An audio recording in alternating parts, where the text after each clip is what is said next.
go. Rad. Yeah, much better. There we go. So we had the photo booth app open on my computer, and we got a little confused there for a second. But no, it looks great. I love it. right. You have a cool like wooden wall behind you. Yeah, one of those cheap projects. And logo your pillow. Yeah, and your logo pillow. I dig it. Cool, guys. Thank you so much for doing this. I really appreciate it. You want to get on? Yeah, that'd be great. I'll just sit. Yeah, you guys want to crunch in a little bit? I don't know. If me and Ben, if you scoot back a little bit towards me, that should probably be a little better for Patrick. Right on. Who's Ben? All right. That's me. Hey, what's up? What's up, Ben? My father-in-law's. You're my father-in-law's best friend's nephew, right? Some connection here. Ken Grandy is my uncle-in-law. Okay, right on. Yeah, my aunt is married to him, so yeah. Cool. I knew there was some connection there. That's awesome. Rad. Right on, guys. So our podcast is about your journey in the music industry and how you guys, started your band. And I saw you guys put a new song out on Spotify, and we'll talk about all of that if that's cool. Absolutely. Right on. So all of you from Minneapolis originally? Yeah, Twin Cities area, I think for the most part. Just all around the suburbs. Right on. And did you guys all like grow up together, or did you meet later down the line? No, the band was connected mostly through Facebook and Craigslist. Oh, really? So, we're very glad. I had a friend that introduced me to Drew to get Drew into the band. Patrick was a Craigslist. God bless the people that are searching for bands on Craigslist. Yeah. And Ehren, my roommate, actually used to work with Ehren, and I don't know what took him so long, but like 9 months into the band being formed, he was just like, yo, maybe my friend who sings should be in your band. So then he connected with me with Ehren, and then Ehren joined. So right on. Yeah. Well, I want to know, like, so how we'll start at I don't know. We can just we'll start with you, Ben, because you have the microphone in your hand. Sure. How'd you get into music originally? My musical journey started with, I wouldn't call it forced piano lessons, but my parents put me in piano lessons when I was 5 years old. And I did love it. And I stuck with that all through up through high school. But I did start on percussion and band, and I was just musical for a very long time. Piano, I picked up guitar in 7th grade, started writing for a little basement band there. And yeah. Wow, you had a band in 7th grade? Couldn't get away from it. Yeah, it was not shady, but it was, thrown together. Sure. But it was great. Did it ever leave the garage, or did you guys, did you just play? This is the fun part. We tried out for a talent show and did not get in. Oh. Bummer. Well, we had a lot of fun, so that's kind of all that matters. Did you do a cover to try to get in, or was it just an original? No, we did In Too Deep, Sum 41. Right, okay. I thought we sounded good, but our singer was not, a Sum 41 vocalist. Got it. But yeah, it was a lot of fun, so we still enjoyed it. Yeah, so from that band, you just kept playing and forming new groups? Like, what happened from there? That was my last band until after college. I was in a band previous to this one where I actually played the drums. I play the guitar now. But a lot of it for me was just, looking to have fun up until, I started putting together some music for a weekend picnic, and then I was like, no, this is what we're going to do. Oh, cool. So yeah, it's been a fun journey for me. Patrick, get into music. All right, so I can kind of pinpoint an exact time. I wanted to get into music. My middle school was doing a talent show, and someone did a drum cover of "Sweet Child of Mine." So, and I had never heard the song before, but it was awesome. Yeah. So, really wanted to get into guitar. Started out, borrowed my aunt's classical acoustic guitar. Learned "Sweet Child of Mine," but it didn't sound very cool. But then, my parents got me electric guitar for Christmas, and then, that was all the way back in middle school. And then I didn't really do anything productive with it for a long time, except for just practicing in my bedroom. This is the first, like serious band I've been in. So, yeah, it's been a lot of fun. Sweet Child of Mine sounded a bit better on the electric guitar when you got that one. Oh yeah, versus the classic acoustic. Yeah. So the first band you ever really played in was with these guys. What made you want to go on Craigslist and find a band? I mean, I don't know. Like, I guess it was kind of always something I wanted to do, but I was always busy with other things. None of my friends really were like serious about wanting to play music, so it never really happened in school. Mm-hmm. Yeah, I don't know. Saw Craigslist had a a local music page and just messaged a few people, and Ben's response was by far the best out of all of them. So then I tried out and made it. Yeah. Right on. Very cool. Rad. Okay, so let's go down. Oh, there we go. How'd you get into music? So I was forced, I'll say it, shout out to mom and pop, but my parents forced me to play violin in 2nd grade. Wow. And man, there was no yellow card back then, so nothing really to get excited about violin for, hot cross buns and all that kind of stuff. But after that, I just really hated it, and I wish I would have stuck with it, but I switched over to piano. So I took the half forced piano. My older brother played piano, and I liked that a lot more, but there's a lot of other things I was focusing on in middle school, grade school, and whatever. But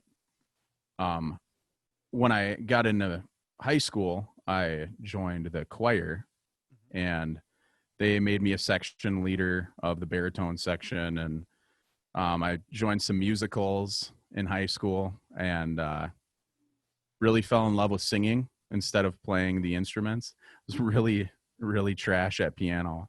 And I've owned a guitar since I was little, also trash. But I kind of found my thing in vocals and singing, and really loved doing that. Right when I got out of high school, one of my really good buddies, Joe from high school, we kind of started our own band with another kid from his grade, and we weren't good. And we just did some like Green Day and Fall Out Boy covers, stuff like that. And then later on, we started another band when I was like 22, and we did covers of like Stained. It was with my buddy Joe from high school, and then my old neighbor Travis, and we were just kind of garage band. We got together when we could, played some covers of Stained and Chevelle, stuff like that, kind of the more grungier type stuff. Yeah, more like the rock stuff. Yeah, and I really fell in love with rock at a young age. But yeah, and then I worked security with Ben's roommate, and I put out some covers with my old band on Facebook and got a little bit of attention from him. So his roommate reached out, and he's like, "Hey dude, my roommate has a band, you should try out." I was a little apprehensive at first, but the guys in the band I was with were super supportive of it. I looked at this at Weekend Picnic here, and I saw there's a lot more room for, attention to it, and there's kind of shooting for the stars. So I went and tried out, and was super nervous. Even wore my Mouse Rat t-shirt from Parks and Rec, my good luck charm. What other good luck did that shirt bring you? Man, I don't know. Yeah, it gave me what I wanted. I was so I don't even know if these guys know it, but I was so nervous after I tried out. I wasn't hearing anything back, so I went out to a bar with my buddies, and there was a band playing. I just walked up to them. I'm like, they had a female singer, and she was just phenomenal. But I walk up, I'm like, "Hey, you guys, ever heard All Star by Smash Mouth? I'd be interested in singing that." And the guy's like, "Let me hear you sing." So I sang it, and he's like, "Oh yeah, dude, let's do this." So I was just at a random bar one night with the boys and sang All Star by Smash Mouth. And then I sent that to Ben. I'm like, "Please pick me." And he did. So, this is exactly what I've been looking for a long time. That's amazing. Why the violin? Did you does anyone in your family play violin? Like, No, man. That was the instrument. Do your parents No, just like the sound of the violin? Is that what they were going for? I guess so. I neglected to mention when I was younger, I played trumpet as well in a band, in band in grade school. Right.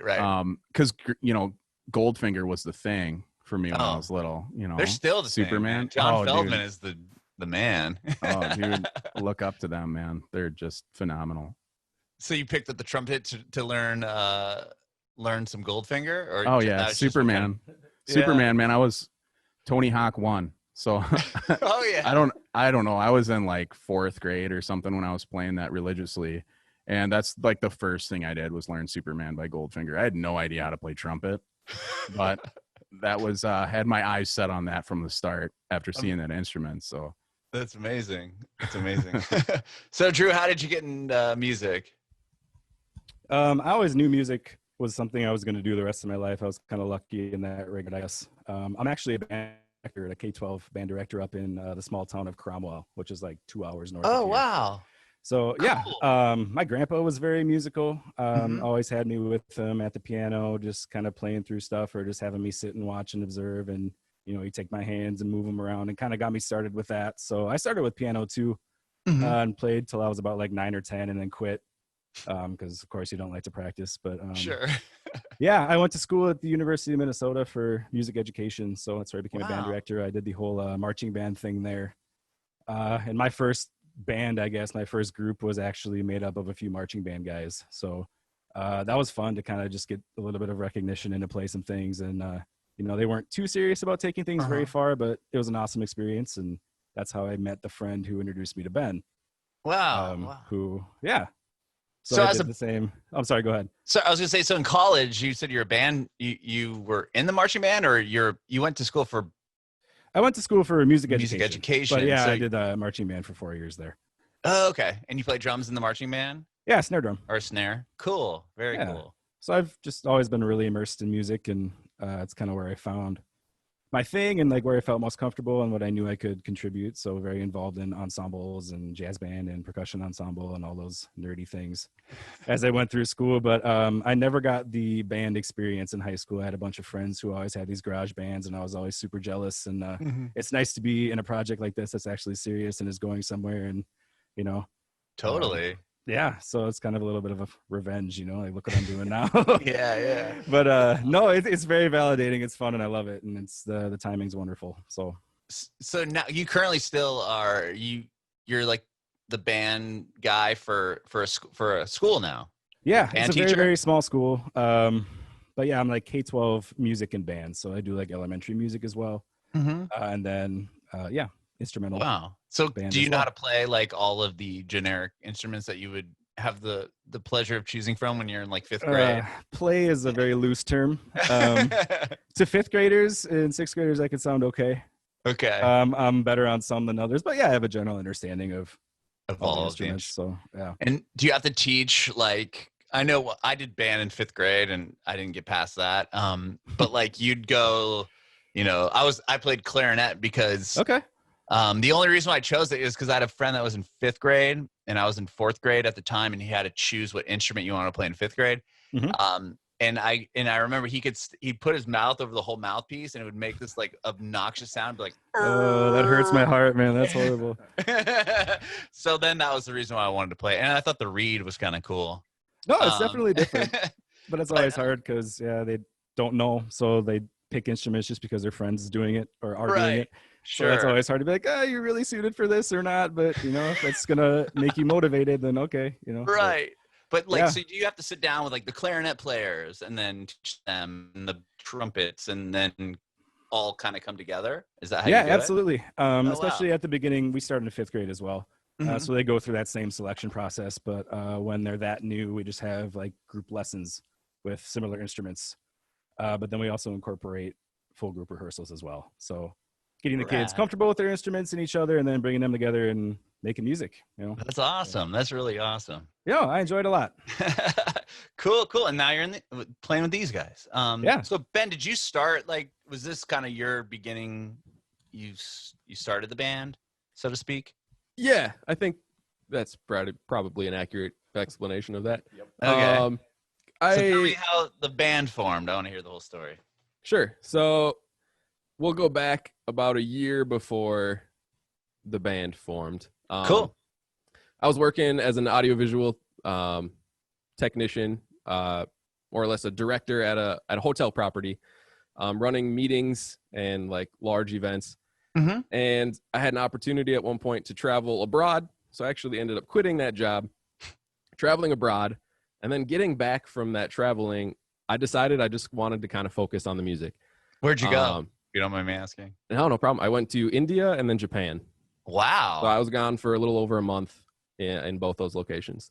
That's awesome. Yeah, it was super awesome, but it kind of shifted my perspective of like, I was thinking, do I want to go back to that, not necessarily corporate grind, but that kind of corporate grind of, I had to wear a suit and, go in and serve people, and I wasn't necessarily being fulfilled in it. Sure. So I essentially decided I'd saved enough that I was just going to kind of focus on music and do a bunch of writing. And so I started, I had kind of in place what I call the Creative Sunday live stream. Essentially, every Sunday I get in front of my computer, stream out to the world, and I just try and write something. Wow. And you were doing that a year ago or over a year ago? Yeah, I've been doing it now for 2 years. 2 years, I think. Way ahead of How long has the band been? Coronavirus. Yeah. So coronavirus live stream outbreak. Right. Where I wasn't forced to be in my basement making music, but I was. But along the way, I ended up writing some tracks that I just fell in love with, and I couldn't get out of my, head that these need to be performed. For the longest time. So I was an audio engineer as well. And I, for the longest time, thought I just want to be in the studio and help other people, record and make some of these things. But as I was writing and I found these tracks, I was like, I need to do this. And so it was January of 2019, or I think it was December. I put a Craigslist ad out, and Drew came in January. Our original guitarist came in January. And that was just like, now it's going to happen. These tracks that I love are going to get, their opportunity. Yeah. This one chance. So Drew joined off Craigslist also. No, Drew is actually from one of his U of M buddies whom I knew from high school. Introduced me to him. Oh, okay. Because I was exhausting all the means of finding people that I could. Yeah. It's not that I'm picky, but I'm a little bit picky. Right. I didn't want to have to work with people that were difficult to work with or didn't, exist on the same kind of like vision plane that I was on. Right. And you got a guy that's, playing drums in like college and teaching it. So you're like, okay, he's going to be able to be really good.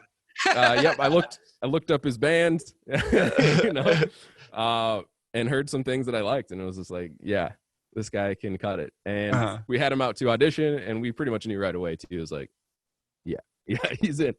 So that was kind of how did you know that you're in the band? Did you like were you nervous also, or you knew you killed it? Oh no, I'm super nervous about everything. I mean, the whole process, I like pack up my drums from the other rehearsal space and like bring them over and then like reset them up in this guy's basement, like randomly, which took forever. And it was like super cold. And it's like, here, play this thing. I'm like, okay. No, I thought it went okay. I'm always hard on myself in that regard, but he pretty much asked me right after if I'd be interested in joining, and I wasn't going to say no. So cool. Yeah, it was validating in that regard that they liked it enough to at least ask me right then, and not string it out for forever. But yeah. Right on. Cool. Ben, back to the story. All right. So, yep. At that point, I already had a lead guitarist too. And then we had Drew. So now we had a couple members of the band. I was actually at a funeral and found one of my old, childhood friends from when I was super young who played bass.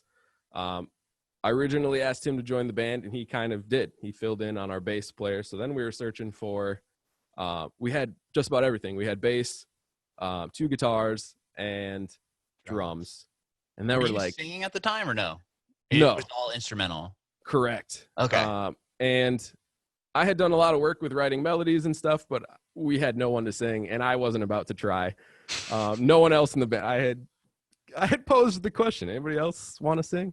But the vision kind of always fell on, we wanted this fifth man to be a vocalist. Didn't have to also look down at his guitar to play. He can just shine and just kind of be front man guy. Yep. So we were searching for a vocalist. We eventually found one. Super talented guy, but he was also in school and just couldn't commit to it. So then we were out a vocalist again. Then our lead guitar player stepped down because he found a job promotion. So then we're looking for a lead guitarist and a vocalist. Singer. Yep. So we're slowly chugging along. We're going right back to everything. Craigslist, Facebook, trying to find all these people. There's other websites that are like dedicated to finding people. And we got really lucky finding these guys. And that's kind of where it just hit off. Ehren is a huge blessing, especially he's a vocalist and a lyricist. So when the band came in and he auditioned and we accepted him, we were like, well, we've been working on these instrumentals now for months. They're pretty set, but we need lyrics and a melody. And he was like, sure, I got it, and cranked out like half a dozen in the first like month. Oh, wow. So you had that many songs already together just with no lyrics or yeah. So we had voice, processed probably like 3/4 of what our album would be like done by the time these guys joined. Wow. And it was, but that missing element was just gone. Once Ehren joined, our rehearsals changed completely. Patrick learned everything. Patrick, bless his soul too, showed up at his audition already learning one song that we had just in a music video. So it wasn't listed in, my audition materials for him to learn. He just showed up and knew it already. Knew it? Wow. That's another thing. It's the professionalism. Like, yeah, this kid's going to be good. So that was kind of just that whole journey of, we lost some members, we gained some members. But it all started, way before that with just that vision of finding this group that wants to make this kind of music. And sure. Yeah. And Pat, I'm stoked with the results.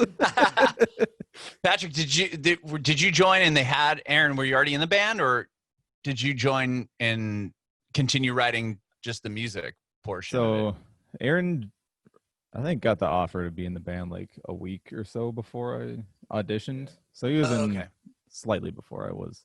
Okay. Yeah. And tell me about finding that music video. Like, that was just like another step of like, hey, I'm gonna take this a step further. Yeah. So I think back with the old guitarist Chris, or old lead guitarist Chris, but before Ehren, they did an instrumental video of a song that used to be called 79, because that's how Ben labels all of his songs. Numbers? Yeah. Was that the 79th song you had written? Yes and no. I didn't start numbering them until college. Wow. So there's probably more than 79. There's way more than 79. But there was I had also segmented them. So I had like pop rock, hard rock, orchestral, pop, piano, and all of those had numbers. It wasn't actually until I started Creative Sunday where I think I started at track 52 that I was like, all right, just anything I make now is going to get a number. Okay. And so that's where the numbers came from. So track 79 was the video. Oh, just like a playthrough band video in Ben's basement. Everyone, there's 4 members, so I think they did 4 takes every time one person stepped out and videotaped the other person. And but yeah, I mean, it turned out to be a really good product, and it was really easy to learn from too. That's cool. Yeah. And you guys currently don't have a bass player, or do you have a bass player? I'm confused. Yeah, correct. Currently without a bass player. We are looking. Oh, you are? Okay, so. Yep. Well, that wasn't on purpose? Like, no. So we're in the studio process right now to finish our album. We had a bass player who left right before we started in the studio. Okay. So yeah, that was really unfortunate. We weren't, kind of expecting or prepared for it. But I like to think of the bass as just a bigger guitar. So I've kind of taken on that role of playing the bass. Tracking it.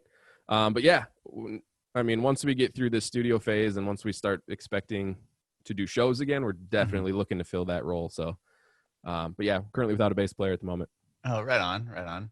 And Ehren, when you heard those songs, did you have to come into the audition like with lyrics and melodies? Like, did they send you?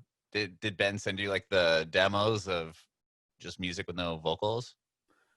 So what was on their social media, I got, exposed to, but I mean, I didn't get included in the Google Drive documents that there's hundreds and hundreds of.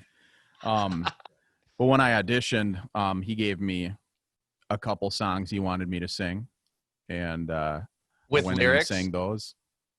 They were covers. Oh, covers. So, got it. Okay. yeah, so we had Right Back at It Again by A Day to Remember. Oh, The cool. Kill by 30 Seconds to Mars. And then I did a couple. I did Snuff by Slipknot and 45 by Shinedown. Is that everything? Yeah. Oh, wow. Okay. And then I had a song that I wrote lyrics wise, and I brought that in and showed that product to them. Oh, cool. Just to show that I could kind of write. So yeah. I didn't know if they were like, you had to just come in with something already with what they already had. Yeah, it was probably a little darker than the overall theme of what we're doing as a band, but yeah. Cool. Right on. And then you guys are recording a record now. You just released a new song. Yeah. How many, is it going to be a full album? Are you guys doing an EP? What's the plan? Are we telling people? Oh. Yeah. All right. Yeah. We're doing a full album. We just released our debut single, and we're plugging right along. And we're going out of River Rock Studio in Minneapolis. Ian Colmes is doing all our tracking and mixing, and it's been an awesome process so far. We have 4 singles completely recorded, tracked, mixed, mastered, and we're strategically gonna be releasing them.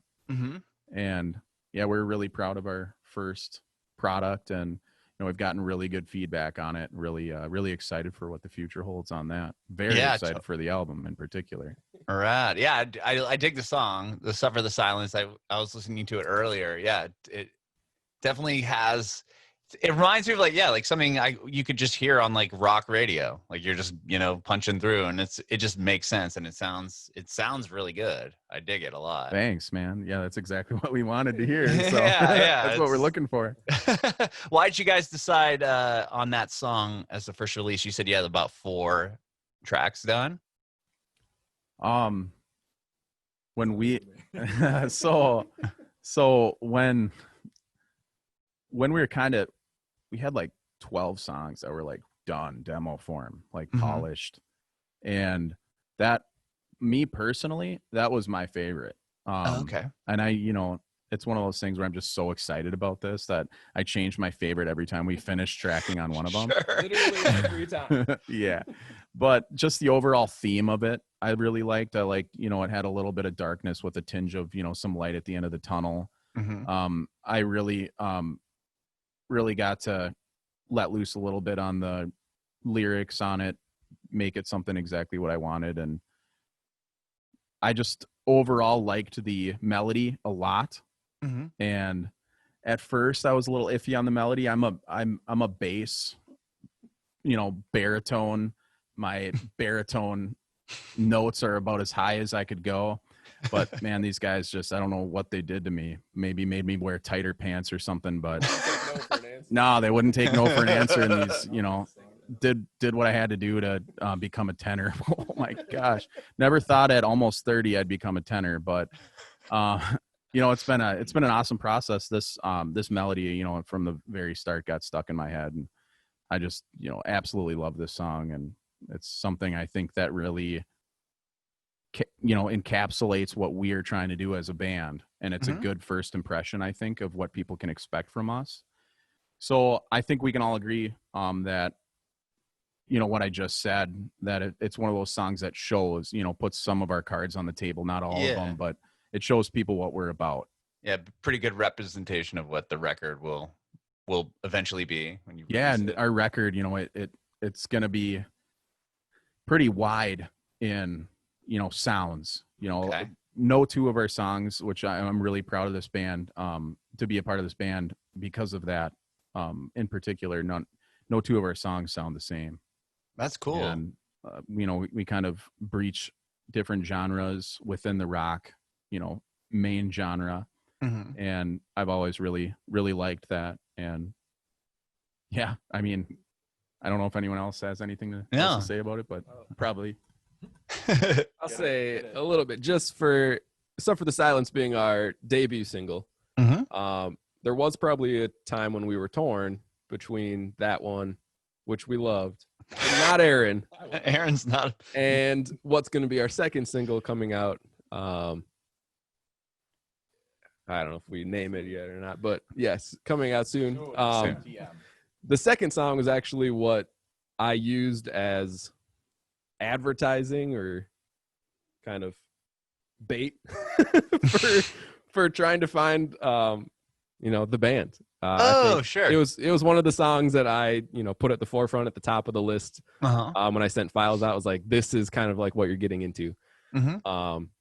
And again, that was one of my creative Sunday live stream creations that I was just super proud of, and I was like, this is gonna happen. Mhm. So honestly, for me, the longest time I would have thought that would have been our debut single. But like Ehren said, and you mentioned, like, the Suffer the Silence just kind of fits who we are and gives you that really good representation of what's going on. It's very dynamic and very powerful, emotional, and just that melody, just crushes. And if you're not singing it at the top of your lungs, you're crazy. It's just that. It's just that, open and big, and so yeah. I mean, there was a couple options there, but Suffer the Silence did win that out, and Nice. which only just makes us that much more excited to release the second single. You're right. There you go. And honestly, all 4 of our singles that we're gonna put out are just fire. I think we love them all. So it's, we made our choices, but any one of them could have been top notch. Could have been. Yeah, sure. Wow. Yeah. Have you guys played a handful of shows yet, or have you stayed inside and recorded? So actually, not that it's a blessing, but our plan pre-COVID was actually shows. We weren't even thinking of studio yet. Mm-hmm. We were planning to, kind of build a fan base locally and get some of our music in people's ears in a live setting. Mm-hmm. But that actually didn't end up happening because COVID kind of shut everything down. Right. Which pushed us into the studio. We're like, all right, we're doing this now. Okay. We actually have not had a chance to perform any of these live, despite the fact that we were practicing our sets, right before things hit. Oh my gosh. So yeah, it's, we're super excited to play these live, and I think we're going to get a good response out of it, but we just haven't had the opportunity yet. Yeah. What about like live stream? Like you said, you do live streams all the time, but like as a collective, have you tried it? We have not tried it yet. I just moved recently and had a basement perfect for it, and now I don't have that basement. Oh. I still have my studio, but it's in a much smaller space. But we have tossed out the idea of figuring out, a way to make that happen. We just haven't manifested it yet. So Sure. Yeah.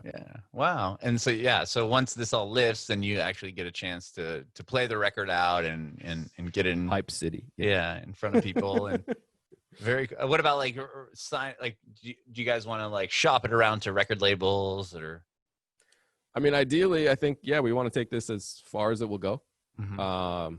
And whatever that means that may be. If it independently we can grow it big, obviously we're going to do that. We'll keep the largest cut.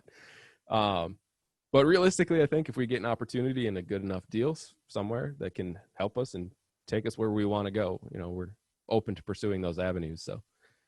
Right on. Very cool. Well, thank you guys so much for hanging out and chatting with me today. I really appreciate it. Yeah. Awesome. I want to know, I have one more question, but I want an individual answer if that's cool. I want to know if you have any advice for other aspiring artists. Craigslist. That's awesome. There is a little bit of truth to the Craigslist thing. Yeah, see what's out there. It's really easy to find, when I was looking on Craigslist, probably like 15, 20 new posts per day, just in the local area, and we're not even like a huge city. But Yeah. Other than that, just practice a lot. That's what I did. I don't know. Yeah. Practice a lot. Just see what you can do. Sometimes it might even be, just pick up like a MIDI keyboard and see, what you can make with whatever your main instrument is, plus, some synths you can get from GarageBand. That's always a lot of fun. Right on. My advice, I think, is just commit some time to it. Like if you want to make it what you want it to be, that takes that time and dedication. And then the cliche, don't give up on it. You may not experience that success right away. Like I said, I took a year to write songs until I found the ones that I thought could work. That's a year's worth of music that we're going to do 12. So, it's just kind of that, put in the time and dedication, and yeah, it's available for you if you make it, and have that vision too, like kind of an uncompromising style of make it what you want and go after it. Right on. My best advice would probably be to go to the bar with your boys and see whatever band's playing and go up there and just sing All Star by Smash Mouth. And no, I'm just kidding. Like Ben said, cliche, but don't give up. Don't give up on it. Talk to people, get people to know who you are. And people connections are probably the most important thing in any industry, I'd say. But if people know who you are, sometimes, get more people to look at you, obviously. But I'd say if you're a singer, start working on your vocal range, start working on different, techniques, and just be the best you can be, the best product you can put forward. I don't not necessarily know if everyone can sing if they want to, but that's what my choir teacher said when I was in high school. She was probably lying, but She said everybody can sing. everyone can sing if they really want to. Maybe not sing well. Yeah, Right. like you can. Yeah. Well, but anybody yeah, can loudly open their mouth. yeah, that's what it's about. That's what it's about. For me, I guess, is just to stay inspired, and to understand that your time is going to come when it's meant to. I'm a firm believer in all of that. Just seeing other friends go and do the thing, and now here I am doing the thing. Just kind of sticking with that and knowing that your time will come if you're inspired and dedicated. So continuing to listen, continuing to be passionate about it. And I think those ducks will kind of fall in a row and kind of fall into place. Bringing it backward.